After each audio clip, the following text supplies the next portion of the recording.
wreckage outside the building,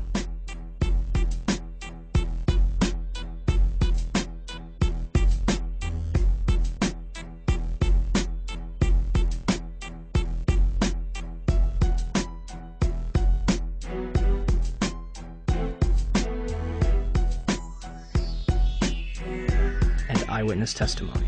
While we were sitting in the office, and all of a sudden we heard some rumbling, something is kind of hitting us.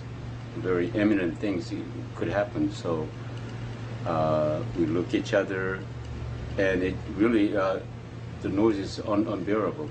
And at the last moment, my brother jumped out the office. I heard about a very big jet sound.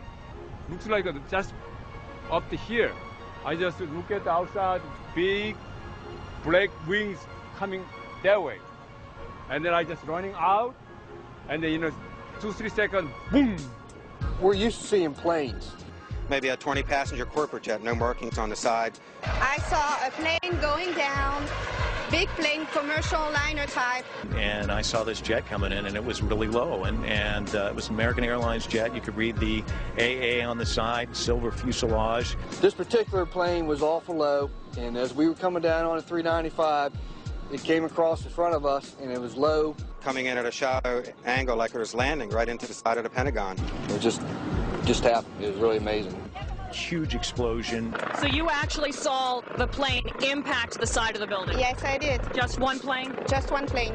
I basically made a turn too early and ended up right in front of the Pentagon on Route 27, which goes just, I didn't even know it was the Pentagon. I mean, I've grown up in this area, but I just am basically never over there. Besides, you can't really tell it's five-sided anyway, so I didn't even know it was a Pentagon, but I was just in traffic. My main focus was that I was late for this service, and we were stuck in totally standstill traffic, just sitting dead still on the highway. And basically, without warning, there was just the sensation of something coming over the top of us. It seems the plane was so low that it hit a light pole that was just on the edge of the highway, on the far side there.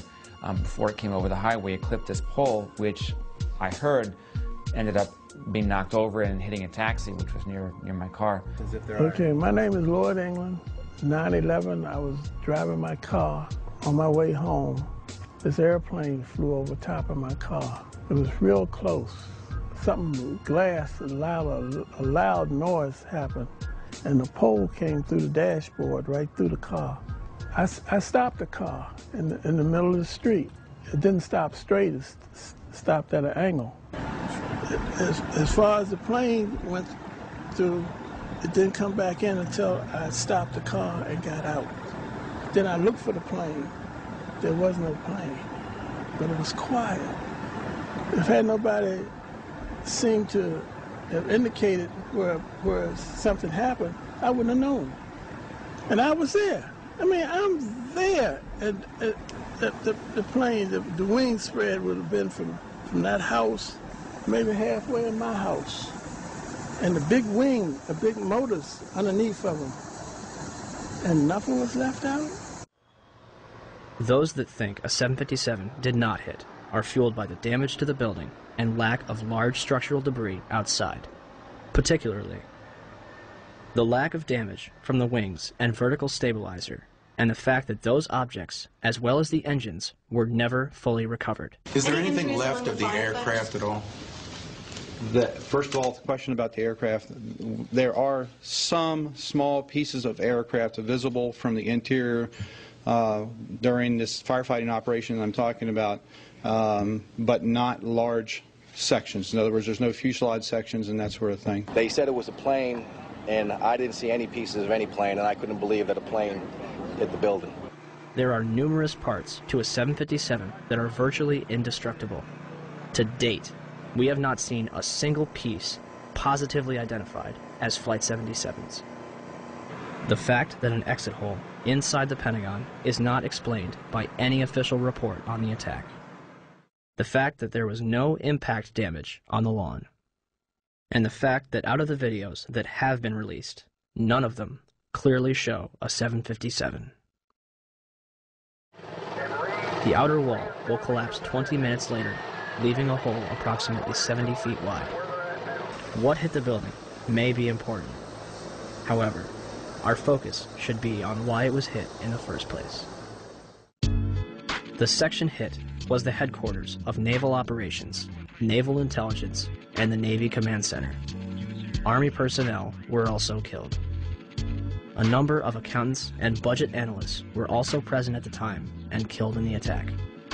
The Arlington County After Action Report states that important budget information was in the damaged area. It's interesting that 24 hours prior, Donald Rumsfeld publicly made this announcement. According to some estimates, we cannot track $2.3 trillion in transactions. According to the 9/11 Commission report, the military was unprepared for the transformation of commercial aircraft into weapons of mass destruction.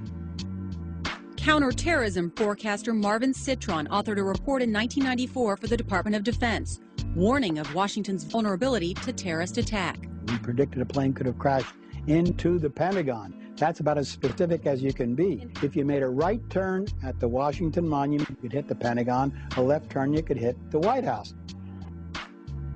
Back on October 24th, 2000, the Pentagon conducted MASCOW, a mass casualty exercise which simulated the impact of a Boeing 757 into the building.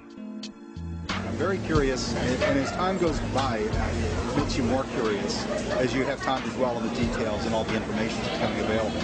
I can't drive my car that well, but I can't imagine somebody just climbing behind the wheel of an airplane and doing what they did and doing it so well. Basically, it was the strangest day I've ever spent in my entire life.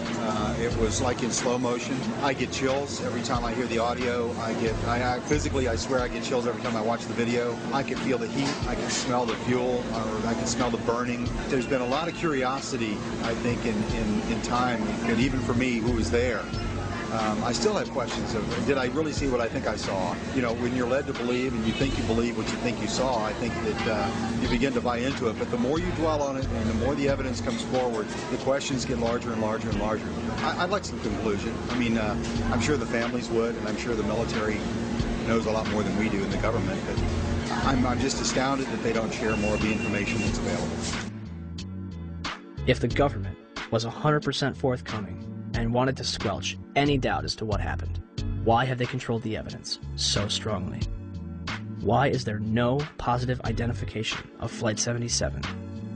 Why, when Vice President Dick Cheney was aware of an incoming aircraft up to 50 miles away, were employees allowed to remain in the building?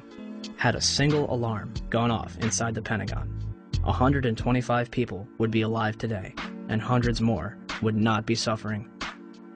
And when it got down to the plane is 10 miles out, the young man also said to the vice president, "Do the orders still stand?" And the vice president turned and whipped his neck around and said, "Of course the orders still stand. Have you heard anything to the contrary?" Norman Minetta's testimony would be completely unreported by the 9/11 Commission. It would also be censored from the online archives of Commission hearings. A spokesperson from the National Archive claimed that it was a technical snafu. The 9/11 Commission will later conclude that Vice President Dick Cheney did not reach the bunker until 9:58. My main concern is that in your testimony, you stated that Vice President Dick Cheney came into the POEC office at 9:20 when you arrived, and he was already there. He's gone in front of Meet the Press, and he said that he was there at 9:38. They did that because they'd received a report that an airplane was headed for the White House. This is Flight 77, which had left Dulles. Flight 77. It left Dulles. As best we can tell, they came initially at the White House. The plane actually circled the White House? Didn't circle it, but was headed on a track into it. Tracking it by radar.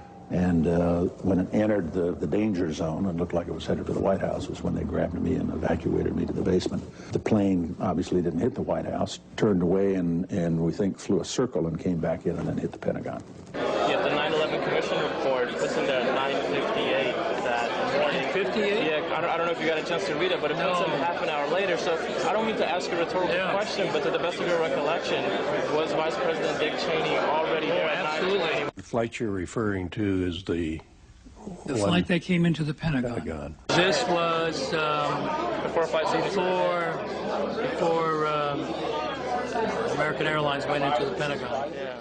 Norman Mineta was in the bunker with Cheney, and so the fact that wasn't in the 9/11 Commission report was rather odd, don't you think? Yeah. Who was that young man? Did anybody ask who that young man was? How could Dick Cheney, or anyone in the administration, especially after an aide warned him a plane was 50 miles out and 2 planes had already struck the World Trade Center, allow the Pentagon to be struck? You know, am I prepared to believe that Dick Cheney would be capable of knowing about this kind of attack on the Pentagon, for example, and allowing it to happen? Well, from what I know about Dick Cheney, yeah.